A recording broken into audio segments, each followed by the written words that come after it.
And we're joined by Tawny DeHamel. It's been a week and a half that you and your other members of this union have been on strike. Just give us an idea what this is about. What's the issue? Why are all these people walking the sidewalk and not in there at work? So essentially right now across the Okanagan, we have almost 700 families out on the picket line.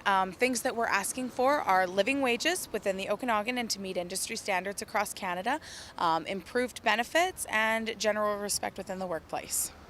So, we also know that there are mediated talks that are ongoing, starting earlier in the week and continuing.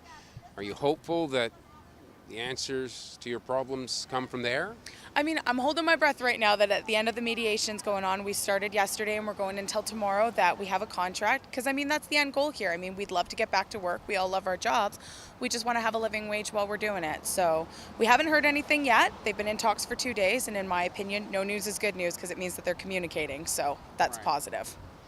You know, sometimes when people see a picket line based on their own personal politics, they're already on one side or the other. But just, to paint a bit of a picture here, these aren't unionized workers that are making a ton of money and trying to increase that. A lot of them are making minimum wage. Majority of us do make minimum wage or just slightly above it. Myself, for example, I've worked for the casino for, in September, it'll be 5 years.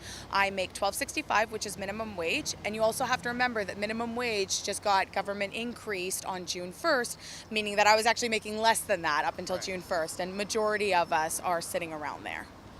That, and I take it most of your workers do get some tips as well. Yes, we do. Some of us earn tips, some of us don't, not all of us. We are in a tip pool. Things I like to tell people about tips, though, 2 things to keep in mind. Number one, they're not dependable, depending if it's the winter months or summer months. Those fluctuate up and down, and it's really hard, to make a budget and to live in a city like Kelowna when your income isn't dependable. There have been times myself where I've been like, okay, my tips have to cover my rent and it's a couple $100 less than what I thought it was going to be, and I have no way to make that up. The second thing that I like to point out about tips in any industry is that that is for good customer service, and it shouldn't be the responsibility of the generosity of our customers to supplement us not having a living wage.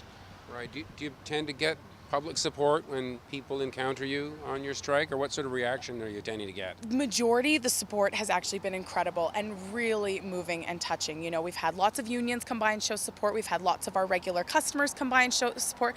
We actually had one customer who stopped by and dropped us off all pizza one night, and we had another one who stopped by yesterday, and I think she cleared out Safeway of every cookie they had in the store and brought them down. So no, it's been really sweet, and lots of people are stopping and talking to us, asking what we're out on the street for, which is really nice, is having communication with people. There's a few people who see us and they almost look afraid to come up to us and talk to us, but that's what we're out here for, is to share our story, and we love talking to people.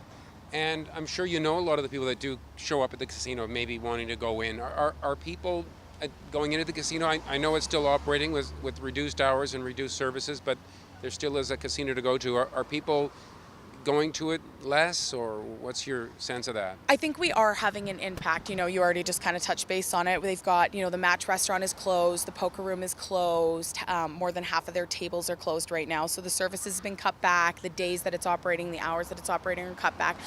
There are some people that are still going in, but for the most part, a lot of people are respecting our picket line. And, that's really all we can ask for, is the community support. Because at the end of the day, the more people that support us and don't cross the picket line, hopefully the sooner we can get a fair collective agreement and we can all get back to work and offer all those services that everybody wants. We spoke to the company over the phone, and they didn't want to get into any money discussions, through us, but they seemed to think that their hopes were also lying that these mediated talks would come up with a settlement, and you seem to agree with that.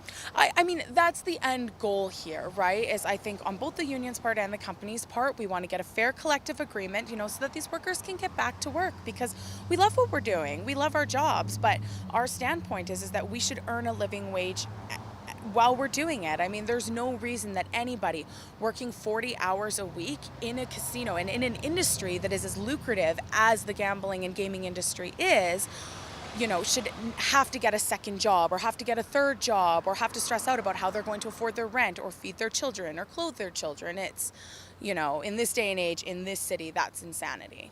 Tony Duhamel, strike captain, thank you very much for your time. Thank you so much. And thank you for watching Kelowna Now.